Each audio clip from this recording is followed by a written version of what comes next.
Hey guys, we are taking a look today at the Marvel Legends Captain Marvel KREE Sentry Build-A-Figure. So this is the MCU Captain Marvel wave of figures, and we've gotten a pretty heavy side of MCU figures, and we only got 2 comic figures this time around, and this is our Build-A-Figure. Now, I have only reviewed the comic figures from this wave, and that's all I'm reviewing because I don't really get into the movie side of things, as you may or may not know. So we have got our assembled figure here, and honestly, I'm a little more impressed with it than I thought I was going to be. When I originally saw the solicitations for this wave and this Build-A-Figure, I was underwhelmed to say the least, and the wave still doesn't blow my mind, but this Build-A-Figure is surprisingly a little bit of fun. So let's get right into it, and let's take a look at articulation first, because there's some good and there's definitely some bad here, mostly just in kind of limitations based on the sculpt, as you may or may not expect.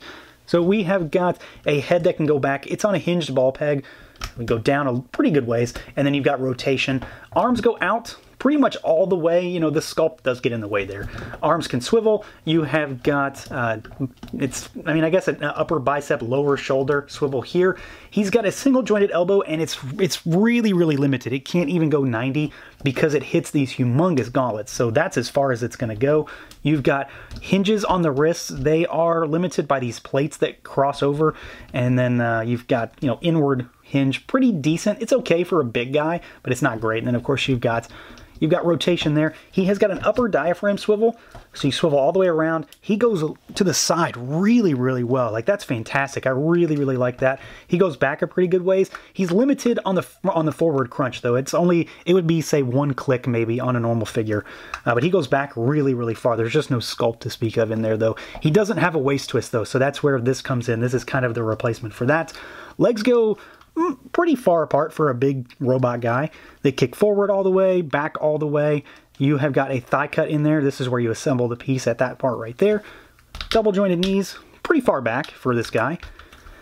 And then you've got nothing at the boot though. So, you know, it looks like there's a cut there, but there's not. And of course, there's pegs there to stop you from moving it. You have got a hinge. It's kind of limited. Again, it's more of sculpt than anything else. And then there isn't really a rocker because he's got these 2 big pegs that stick out the side. So any real side-to-side movement is almost entirely negated. So he is kind of limited, to say the least.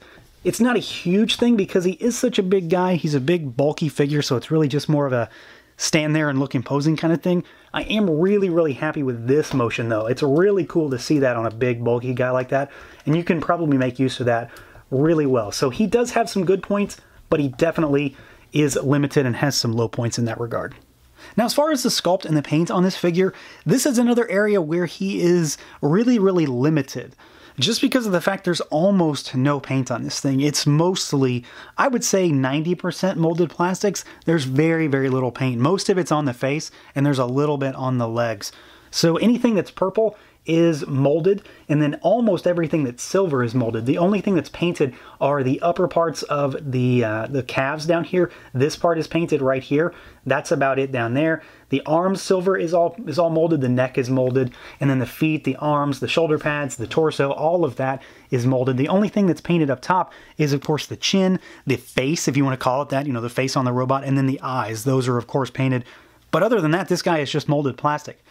It doesn't really bother me too much because of the fact that it's all kind of a metallic plastic, and then the silver is that kind of marbly plastic. So it's metallic-y, but it also has that kind of swirl to it, which I know some people don't care for. I kind of like it though, and I think it works well enough on this guy. This is definitely, you know, a little, it's not exactly a classic KREE Sentry look. There's been a number of instances of these guys appearing in comics, you know, for years and years and decades. So they've had different designs over the years. This is obviously not necessarily in scale either. You know, you're not going to get a 20-inch tall Build-A-Figure these days because KREE Sentries were, in many cases, very large. This guy works well, though. I mean, just for what it is, I'm not upset about that. It doesn't really bother me. I think he does have a lot of nice, you know, futuristic, robotic, techie type of sculpt all over him. It's not anything mind-blowing, so, you know, don't expect huge levels of greatness here, but he does have a lot of sculpt all over the body. And, you know, there's no real area where he doesn't have something, so it's not just a bland field of plastic. Even on the back of the torso here, there's still a lot of line work on it. The only place that's really not sculpted is, unfortunately, right here, where that joint hinges backwards. I wish there was just a little bit of something in there because it would make this a lot better, honestly. That one little thing would make it a lot nicer. you know, but it's kind of a minor thing. That's more of a nitpicky thing. Otherwise, I do think he's pretty good. I do think that this figure would benefit from a wash of some kind, so I may hit it with a black wash, especially like down in these sculpted areas on the legs here and in the knees and in the elbow, and just these kind of, you know, little cuts in the plastic that would make it stand out a little bit more. Hit it with a wash, bring that out. Maybe not in the purple because it might not show because it's really dark to begin with, but I do like the design. And just to give you an idea, here is how big he is. So he's only, you know, a head and a half taller than Genus Vel here is, so a standard 6-inch Marvel Legends. So he's not really tall, but he definitely has some girth to him. He's definitely a big guy in that regard. Comparatively, there is a lot of paint on the head sculpt, just because there are more details and more colors up here. So it's not like they did it out of the graciousness of their hearts. They did it because they needed to. So we've got more silver, and it matches the same color that's on the legs, and it matches pretty well to the rest of the figure. Of course, it doesn't have that marbly look, so if you're looking for that, you're not going to find it in the face. And he does have the blue eyes with the black outline on it. It's kind of a weird wavy look. I'm not sure what's supposed to mean. I don't recall if it means anything or if it's just a design aesthetic, but I do like the face on these things. They've got kind of like that weird cap on the heads. It's like a bowl haircut on top of this big robot.